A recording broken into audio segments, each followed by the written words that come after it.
morning. So good to see you.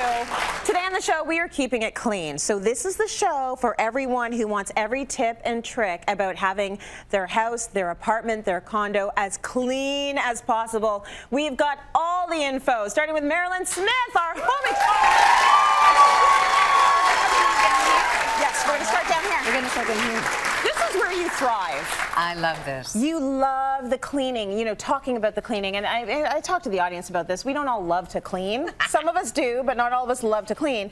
But it's nice to have a clean home and a clean space. So if you can take the time to really go through everything, you're going to show us the right way to do it. Right. And just as a sidebar, I love a clean kitchen. Yes. My office is a pit. Okay. Okay? So That's just, fair. you know, I'm kind of like, you know, That's kind of okay. reverse. Okay. So we're going to start down here first of all. Yes. And I wear rubber gloves because we get our nails done, although I haven't had mine done for a while. And I don't, and I ruin them. Yeah, they get ruined, right? They do. So I'm a big believer in the rubber glove. And this is called a sponge. Yes, it is. And I knew that. This is called El Craparino in your kitchen. I know. All right? This is a germ-infested yuck mess. I love sponges. Well, throw them out. Okay. Okay? I mean, they're good for maybe washing your car or the floor, but Right. seriously, those are crap, okay? So, is it just because they absorb all of the crap? well, Is it's that just why? that it's a bacteria Party. It is. It's a party and a sponge of bacteria. Okay. They're dancing and going, They're like, I'm going to get you, baby, yeah. okay? So Okay. I use a clean dishcloth every single day. So I use one and then I throw it. Sometimes I go through two. So I have a ton of dishcloths, yeah. And you wash them in hot water with the soap, you know, with the whole shebang, right? Okay, so that's my biggest thing. So do that more than once a month. Got it. Yeah, you know? And then they don't I'm gonna write that down. And you go, I don't know why everyone's getting this cold. Anyway, so yeah, okay, that's the first one. Now, there's many different kinds of pans, but stainless steel is really fabulous. And you know what? You really should invest your money in good pots and pans. I've got a couple at home that have literally outlasted both of my ex-husbands. That's amazing. I think, yeah, you know, so I invested better in the pot than I did in my husband. Anyway, so whatever. But I just want to show you, I don't use abrasive cleaners on any of my pots and pans. I use baking soda. Okay. And so I have a burnt-on stain that will probably not come off on television because I'm going to try to prove a point. Remember when I tried to get the blueberry stain? It didn't work either. Okay. So what you would do, this would be, and hey, sidebar, never put this in the dishwasher. No. I don't care if it says to put them in, don't do it.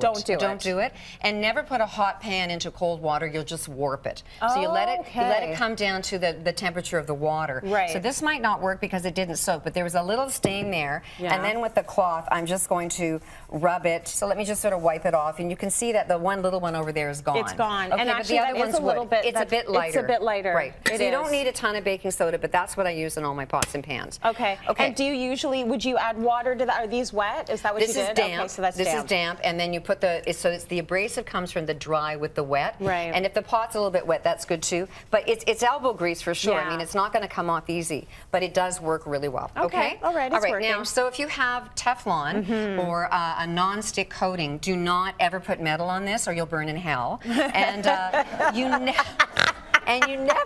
I'm not testing that one. No, you're so not I'm just not going to do it. So, I'm scared. And if it has a scratch, you really should throw it out. Right. And one of the things that people do is they have non-stick, but they don't put any fat in it. It's still going to maybe stick. So you put a little teeny bit of oil in it, and then you rub it with a paper towel to distribute the oil. Yeah. And then you're going to have a totally non-stick when you're cooking. Okay. Okay. Good. And then when it comes to cast iron, you know, these are really heavy, and unless you're a weightlifter, you know, when you get into your 50s, maybe you're not going to, like, the wrist is like, you know.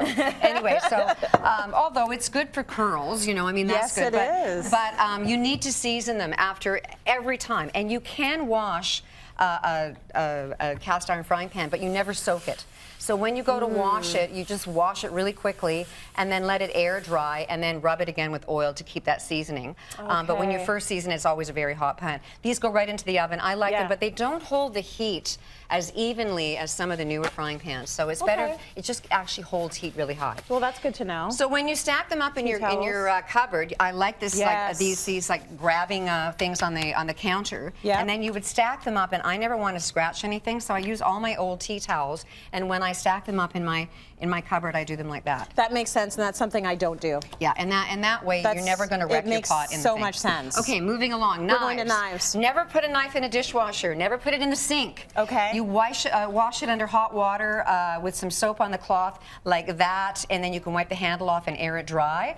And keep them sharp by putting them in the drawer. If you have a knife drawer that has like little slots, that's good. If not, I like to keep them in like these little paper things so that the blade isn't going to get dull. And then always I sharpen mine. You know, well, pretty much I go through. I have 3 different knives I use. So I use them. I sharpen them like 3-4 times a week. You're supposed to have them sharp all the time, right? All the time. This You is what actually I cut your hand more with a dull knife than you ever would with a sharp. Because you're struggling, maybe. Yeah, exactly. Chopping boards, really Yes. important. Okay, so so a lot of people have an accident because they slide. Yes. So one of my tricks is to get a damp paper towel and just put it underneath, and then it becomes like a sticky Gives thing. it some grip. Yes. Not a good idea. And then I use this for cutting everything except for raw meat, or fish, chicken, and then I have separate ones. And then these get washed with hot soapy water, maybe even a little bit of bleach. Okay. And then I just air them dry. And you always wash these wooden boards as well, and let them air dry as well. Now you can use, like, do you have a preference for plastic or wood? I like wood. You like the wood, just because? I like wood. Well, it's better on your knives. Okay. You know, your knives don't. It doesn't take as much abuse. The knife isn't going to get dull. And also, you know, if you never put any raw meat on this, it's just a good wipe with a cloth. You can, you know, spritz it or put it in some soapy water, but never soak them. They're going to warp. So I do the wiping on. These are the guys that actually go into the sink. And that's why you use these for the meat. That's right. Okay, that all makes sense. See, I just learned that I'm killing my family. But this is so good to know. But it's a slow death. It's so, a slow you know, death. Yeah, and they're enjoying their meals. There you